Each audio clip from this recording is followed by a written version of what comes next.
শুরুতে জানিয়ে দেব স্বাধীনতা সার্বভৌমত্বের চাবি পার্শ্ববর্তী দেশ ভারতকে দিয়ে দিয়েছে সরকার, অভিযোগ রুহুল কবির রিজভীর। জানিয়ে দেব কেএনএফ সংশ্লিষ্টতা রুমা উপজেলা ছাত্রলীগের সভাপতি বহিষ্কার। এছাড়া রয়েছে তিস্তায় পানি সংকটে ধান উৎপাদন কমবে 10% বলছে বাসদ। সর্বশেষ জানিয়ে দেব স্থিতিশীল সরকার থাকায় দেশে উন্নয়ন হয়েছে বলছে ওবায়দুল কাদের। স্বাধীনতা সার্বভৌমত্বের চাবি পার্শ্ববর্তী দেশকে দিয়ে দিয়েছে সরকার, অভিযোগ রুহুল কবির রিজভীর।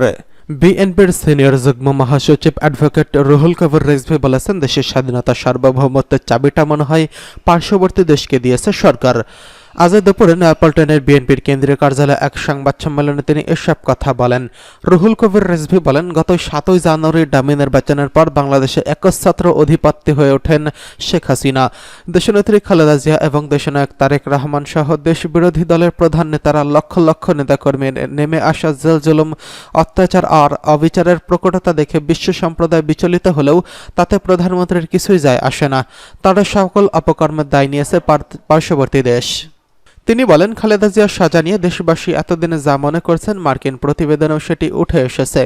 ডামি প্রধানমন্ত্রীর ধারা আবারও প্রমাণিত হলে ফ্যাসিবাদ প্রতিষ্ঠা হলে বিরোধী শক্তিগুলো গণতন্ত্র স্বীকৃত নাগরিক অধিকার স্বাধীনতাকে নিশ্চিহ্ন করা।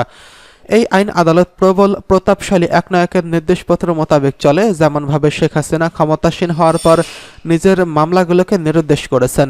বিরোধী দলের দমনের বিপুল প্রচেষ্টাকে সার্থক করতে গুম, বিচার বহির্ভূত হত্যা ও ধারাবাহিক খুনের এক ভয়াবহ মানবাধিকার লঙ্ঘনের বাতাবরণ করে তৈরি হয়েছে।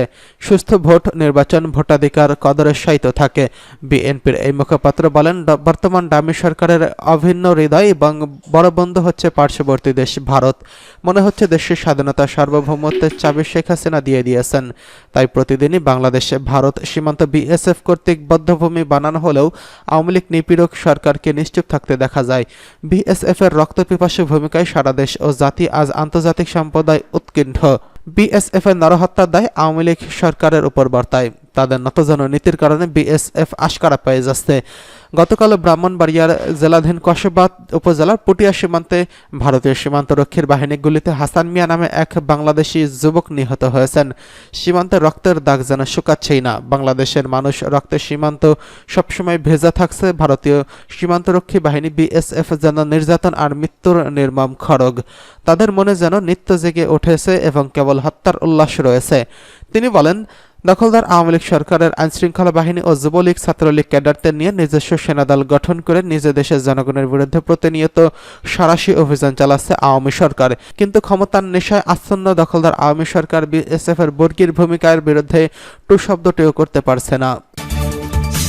কেএনএফ সংশ্লিষ্টতা রুমা উপজেলার ছাত্রলীগের সভাপতি বহিষ্কার। কেএনএফ এর সঙ্গে জড়িত থাকার অভিযোগে বান্দরবান রুমা উপজেলা ছাত্রলীগের সভাপতির পদ থেকে ভান্নুন নোয়াম বমকে বহিষ্কার করা হয়েছে। ছাত্রলীগের গঠনতন্ত্র বিরোধী শৃঙ্খলা পরিপন্থী অপরাধমূলক সংগঠনের মর্যাদা ক্ষুণ্ণ হয় এমন কর্মকাণ্ডে জড়িত থাকার অভিযোগে তাকে এই পদ থেকে সরিয়ে দেওয়া হয়েছে। বান্দরবান জেলার ছাত্রলীগের সভাপতি অং সাইং ওপুলু এবং সাধারণ সম্পাদক সাদ্দাম হোসেন মনিরের স্বাক্ষর করা এক বিজ্ঞপ্তির মাধ্যমে এই তথ্য জানানো হয়েছে। জানা যায় 2022 সালের সেপ্টেম্বর মাসে বান্দরবান রুমা উপজেলা ছাত্রলীগের সভাপতির দায়িত্ব পান ভান্নুন নোয়াম বম। পার্বত্য এলাকায় কুকিচিন ইন্টারন্যাশনাল ফ্রন্টের সঙ্গে সংশ্লিষ্টতা থাকার অভিযোগে তাতে ছাত্রলীগের পদ থেকে বহিষ্কার করা হয়। এদিকে বান্দরবানের রুমা উপজেলায় সোনালী ব্যাংকের ডাকাতি, মসজিদে হামলা, পুলিশ ও আনসারের অস্ত্র এবং টাকা লুটের মামলায় সন্দেহভাজন আসামি হিসেবে সোমবার 22 এপ্রিল বিকেলে রুমা সদর থেকে ভানুনুন নোয়াম সহ 7 জনকে গ্রেফতার করে যৌথ বাহিনী। পরে মঙ্গলবার 23 এপ্রিল কঠোর পুলিশি পাহারায় তাদের রুমা সদর থেকে বান্দরবান চিফ জুডিশিয়াল ম্যাজিস্ট্রেট আদালতে হাজির করানো হয়। এ সময় বিচারক SM ইমরানের আদালতে হাজির জেল হাজতে কারাগারে পাঠানোর নির্দেশ দেন। তিস্তার পানি সংকট, ধান উৎপাদন কমাবে 10% বলছে বাসদ।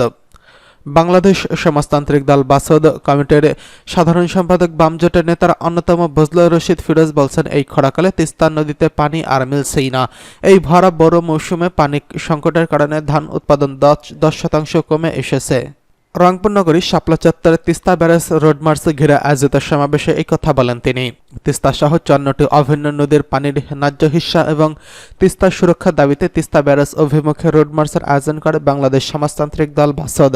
বামজোট নেতা বজলুর রশিদ ফিরোজ বলেন, রংপুর অঞ্চলের পাট, ধান, আলু সহ অন্যান্য কৃষি ফসল দেশের অনেকাংশে চাহিদা পূরণ করে। এখন পানির অভাবে কৃষি উৎপাদন ব্যাহত আর ক্রমান্বয়ে উত্তরাঞ্চলে মরুকরণের দিকে ধাবিত হচ্ছে। তিস্তায় পানি না থাকায় ভূগর্ভস্থ পানির স্তর কমে যাচ্ছে, আর্সেনিকের মাত্রা বেড়ে যাচ্ছে, হারিয়ে যাচ্ছে বিশাল মৎস্য সম্পদ, বিঘ্নিত হচ্ছে পরিবেশের ভারসাম্য।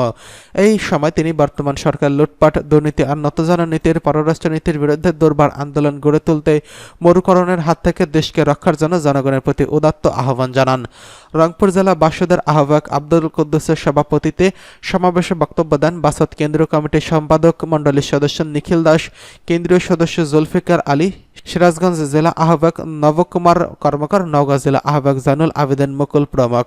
বক্তারা বলেন, তিস্তা চুক্তির বিষয়টি দুই দেশের কেন্দ্রীয় সরকারের বিষয়, এতে কোনো রাজ্য সরকার বাধা দিতে পারে না। নতজানু নীতির পরিহার করে তিস্তা পানি চুক্তিতে সরকারের জোরালো ভূমিকা রাখতে হবে। এতে সমাধান না হলে আন্তর্জাতিক ফোরামে এটির অভিযোগ আকারে পেশ করে দ্রুত এর সংকট নিরসন করতে হবে। প্রসঙ্গত, গত 21শে এপ্রিল ঢাকা থেকে তিস্তা ব্যারেজ অভিমুখে এই রোডমার্চের আনুষ্ঠানিকতা শুরু হয়। মঙ্গলবার ছিল রোডমার্চের সমাপনী দিন। সমাবেশ শেষে একটি মিছিলে নগরের প্রধান সড়ক রংপুর জেলা স্কুল মোড় গিয়ে রোডমার্চটি তিস্তা ব্যারেজ অভিমুখে যাত্রা শেষ করে। স্থিতিশীল সরকার থাকায় দেশে অভূতপূর্ব উন্নয়ন হয়েছে বলছে ওবায়দুল কাদের। স্থিতিশীল সরকার থাকায় গত 15 বছরে দেশের বিস্ময়কর উন্নয়ন হয়েছে বলে মন্তব্য করেছেন আওয়ামী লীগের সাধারণ সম্পাদক ও সড়ক পরিবহন সেতুমন্ত্রী ওবায়দুল কাদের। তিনি বলেন, হত্যার রাজনীতি আওয়ামী লীগ বিশ্বাস করে না, প্রকাশ্যে উগ্রবাদী তৎপরতা চালিয়েছে বিএনপি। আওয়ামী লীগ ক্ষমতায় এসে খুনের রাজনীতি বন্ধ করেছেন। আওয়ামী লীগ সাংবিধানিক সরকার প্রতিষ্ঠা করেছেন। 15 বছর স্থিতিশীল ছিল বলে এই সরকারের ধারা বিস্ময়কর উন্নয়ন হয়েছে। খুনের মাধ্যমে ক্ষমতা দখল বন্ধ হয়েছে। গণতন্ত্র স্থিতিশীলতা ছিল বলেই এমন উন্নয়ন হয়েছে। মঙ্গলবার বঙ্গবন্ধু অ্যাভিনিউস্থ আওয়ামী লীগের কেন্দ্রীয় কার্যালয়ে প্রচার ও প্রকাশনা উপকমিটি আয়োজিত প্রচারপত্র বিতরণ অনুষ্ঠানে প্রধান অতিথির বক্তারা এসব কথা বলেন। সেতুমন্ত্রী বলেন, দেশবিরোধী অপশক্তি লাগাতারভাবে ষড়যন্ত্র করে যাচ্ছে। জনগণের ভোটাধিকার বঞ্চিত করতে নির্বাচন বিরোধী কাজ করছে তারা। তাদের বিরুদ্ধে ঐক্যবদ্ধ প্রতিরোধ গড়ে তুলতে হবে। তিনি বলেন, গণতন্ত্র, শান্তি, উন্নয়ন, নির্বাচন বিরোধী অপশক্তির বিরুদ্ধে আমাদের সবাইকে ঐক্যবদ্ধ প্রতিরোধ গড়ে তুলতে হবে। আমাদের নেত্রী প্রধানমন্ত্রী শেখ হাসিনার আহ্বানে মুক্তিযুদ্ধের সপক্ষের ও প্রগতিশীল শক্তির কাছে দেশের স্বাধীনতা, সার্বভৌমত্বের বিরোধী অপশক্তি আমাদের ভিত্তিমূলে আঘাত করতে যাচ্ছে। তাদের আমাদের প্রতিহত করতে হবে। সেজন্য আমরা সবাই ঐক্যবদ্ধ হতে হবে। তিনি বলেন, বঙ্গবন্ধু শেখ মুজিবুর রহমানকে হত্যা করার মাধ্যমে গণতন্ত্র হত্যার সূচনা হয়। ষড়যন্ত্রের নেতৃত্ব দিয়েছিলেন মোস্তাক জিয়া। দেশবিরোধী অপপ্রচার ষড়যন্ত্র দেশের পাশাপাশি বিদেশেও আছে। সরকার হটানোর ষড়যন্ত্র চলছে। নির্বাচন ও গণতন্ত্রের বিরুদ্ধে দেশি বিদেশি অপশক্তি ষড়যন্ত্র করেই যাচ্ছে। ওবায়দুল কাদের আরও বলেন, আওয়ামী লীগ একমাত্র দল যেটি স্বাধীন ও শক্তিশালী নির্বাচন কমিশন গঠন করতে সক্ষম হয়েছে। তার আগে খালেদা জিয়ার অধীনে ছিল নির্বাচন কমিশন। গুন্ডা দিয়ে নির্বাচন করা হতো, ভুয়া ভোটার দিয়ে নির্বাচন করা হতো। আওয়ামী লীগ দেশের একমাত্র দল যেটি নির্বাচন ব্যবস্থাকে স্বাধীন ও কর্তৃত্বপূর্ণ করেছে। উপজেলা নির্বাচনকে সামনে রেখে ভোটের মাধ্যমে সাংবিধানিক অধিকার প্রয়োগের জন্য জননেত্রী শেখ হাসিনা আহ্বান জানিয়েছেন।